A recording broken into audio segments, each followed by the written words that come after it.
Freddie and Mookie, top of the lineup. I mean, with how powerful that 1-2 punch is that one of the best that you've ever seen?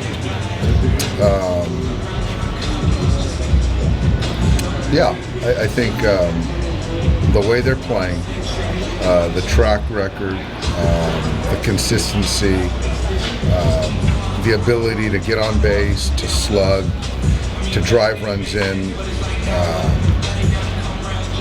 I would put those two guys up against any two that I could. It'd be a fun debate to kind of come up with another duo. You talk about just the impact they have on each other, the impact they have on this group, but when you look at just the veteran leadership here, I mean, is this a team that how they really go about their business every day, it pushes everyone around them to be the best? I think it's not really pushing, it's more of setting a certain standard of how we go about things every day. And I was just talking to Juan earlier about the dog days, but you know, for us, for guys like Freddie, Mookie, there's no dog days. It's kind of how we go about playing the game each day, and it's up to everyone else to realize that expectation every day. How kind of unique is like Freddie and Mookie out there during the MVP conversation, like having teammates be in that discussion, but also, you know, obviously putting for each other, but yeah, they're kind of competing against each other. Well, I think that there should be some competition in there, and it's going to make them each better, right? But they're definitely pulling for one another, helping each other. There's certainly a mutual love and respect. It's very unique to have two guys playing at such a high caliber. I just saw something recently, a handful of years ago, there was another, they finished first and third or maybe second and fourth in that race. But, this year with Mookie and Freddie and Olsen and Acuna over there, it's really unique. But I do think there should be competition. I think that's okay. It's good for the Dodgers. How would you define? What's your MVP ballot right now? Yeah, you know what? I honestly, I talked to, I think it was Bill the other day, and I just don't know the answer of like, what does that mean? That's the first discussion. You know, is it the most valuable player on your team, or is it statistically who has the best numbers? So I don't know that answer. I really haven't dug in on their numbers specifically to kind of give an educated answer. I really don't. Is that what kind of makes them though? Like they kind of have different, kind of skill sets and provide different things to your club. Is that what helps make their impact together so profound for you guys? Yes. I really believe that if Freddie didn't have Mookie, I would see that there would be a less of a performance. And I just say that because Mookie just enhances Freddie's whole joy of being a Dodger.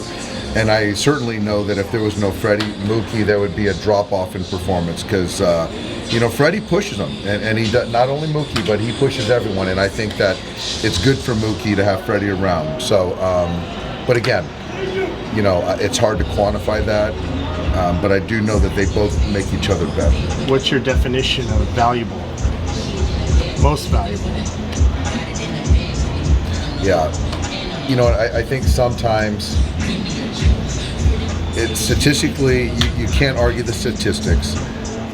But when I have a guy that I can pencil in every single day and that expects other guys on his team to do the same thing and to play a certain brand of baseball, that's very valuable. He just doesn't allow us to have a letdown. And so I personally think that's very valuable. But to have a superstar go and say, I'm a gold glover in right field and I'm going to play shortstop or second base if we need it to give other guys an opportunity against a right-handed pitcher, that's very valuable. And then you look at their stats. So, and I can't speak to those two guys in Atlanta. How do you see them pushing each other? Because typically with players of their skill level at that age, like they can show up, they have their routine, they do their thing, and they're somewhat unaffected by everything around them. But it sounds like you're saying they affect each other positively. So how do you see that? I just think that typically superstar players don't have or care to have, and this is just being honest, the bandwidth to make people around them better, because all their bandwidth and focus is taken up by their own performance, which is certainly needed. Those two guys just have an intrinsic desire to want to make their teammates around them better. And so with that, now you take two guys that have that desire, and then it's an easy relationship. To hold each other accountable, to joke, to play hard for one another like that. You got any advice for a National League MVP voter? Asking for a